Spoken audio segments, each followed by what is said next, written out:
মিয়ানমারের আরাকানের জমিন রোহিঙ্গাদের, এই জমিন রোহিঙ্গারাই পাবে। আদালতে হাজিরা। আসসালামু আলাইকুম রাহমাতুল্লাহি ওয়া বারাকাতুহু। আতাউল্লাহ জুনুনি যে কথাগুলো বলছে যে রোহিঙ্গাদের জায়গা আরাকান, এটা 100-তে 100% ওখানে কোনো ভেজাল নাই, ওখানে কোনো সন্দেহ নাই। অবশ্যই আমরা যতগুলা বাংলাদেশি লোক আছি দরকার হয় আমরা সবাই গিয়ে আরাকানের জমিনে রোহিঙ্গাদের সাথে যুদ্ধ করে, মিয়ানমারের বুদ্ধিস্টের সাথে যুদ্ধ করে, অবশ্যই আমাদের দায়িত্ব, আমাদের ইমানি দায়িত্ব, আমাদের মুসলমানের দায়িত্ব রোহিঙ্গাদের জায়গাটা রোহিঙ্গাদেরকে নিয়ে দেওয়ার জন্য। ওনারা আজকে বিগত 51-52 বছর ধরে নির্যাতনের শিকার হচ্ছে। 1942 সাল থেকে ওনারা নির্যাতনের শিকার হচ্ছে। আজকে না, আজকে আমাদের মুসলমানদেরকে একতা হতে হবে, মুসলমানদেরকে আওয়াজ তুলতে হবে, মুসলমানদেরকে প্রতিবাদী হতে হবে।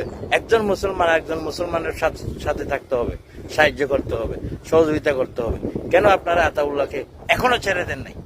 উনি কি মোস্টেড আসামি, নাকি উনি কোনো অপরাধ করছে বাংলাদেশে? উনি কি বাংলাদেশের কোনো ভূখণ্ড দাবি করছে? করবেও না, বাংলাদেশের কোনো ক্ষতিও করবে না। উনাকে উচিত, বাংলাদেশ সরকারকে বিনয়ের সাথে অনুরোধ করব, আতাউল্লাহকে তাড়াতাড়ি ছেড়ে দিয়ে ওনার কাজগুলো যেন উনি করতে পারে। আপনারা জানেন না, উনি 10 লাখ 5 লাখ না, মিনিমাম পুরা রোহিঙ্গা কমিউনিটির প্রতিনিধি করে। আপনারা কোন অপরাধে তাকে ওই দিন দেখলাম জ্যাকেট পরিয়ে, আপনারা হাত করা পরিয়ে, ব্লেড প্রুফ জ্যাকেট পরিয়ে, হেলমেট পরিয়ে আপনারা কোর্টে তুলছেন। উনি কি মোস্টেড আসামি? উনি কি কোথায় বাইকে যাবে না? উনি একজন আরাকান আর্মির চিফ অব জেনারেল। আপনাদের উচিত ছিল ওনাকে সম্মানের সাথে নেওয়া যাওয়া।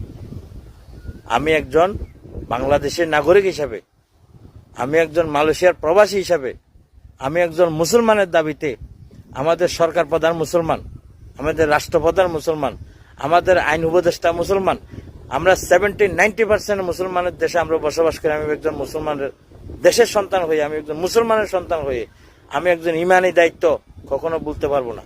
আপনারা অতি শীঘ্রই আতাউল্লাহকে ছেড়ে দেন, কারণ উনি বাংলাদেশের কোনো ক্ষতি করবে না। ওই কথাটা মাথায় রেখে আমাদের রোহিঙ্গা ভাইদের প্রতি আমি একটা দৃষ্টি আকর্ষণ করব। আপনারা বাংলাদেশের জনগণ নিয়ে, বাংলাদেশের গভর্নমেন্ট নিয়ে কোনো কথা বলবেন না, কোনো ভিডিও বানাবেন না। যা করার আমরা করব। রোহিঙ্গাদের সাথে যদি জিএল কানাই না, আতাউল্লাহকে ছেড়ে দেওয়ার ব্যাপারে না, যদি মিয়ানমারে জায়গায় অস্ত্র ধরা লাগে আমরা করব। ইনি একজন আমার ভাই, ইনি একজন রোহিঙ্গা মানুষ। আমি স্পেশাল ভাবে ওনার সাথে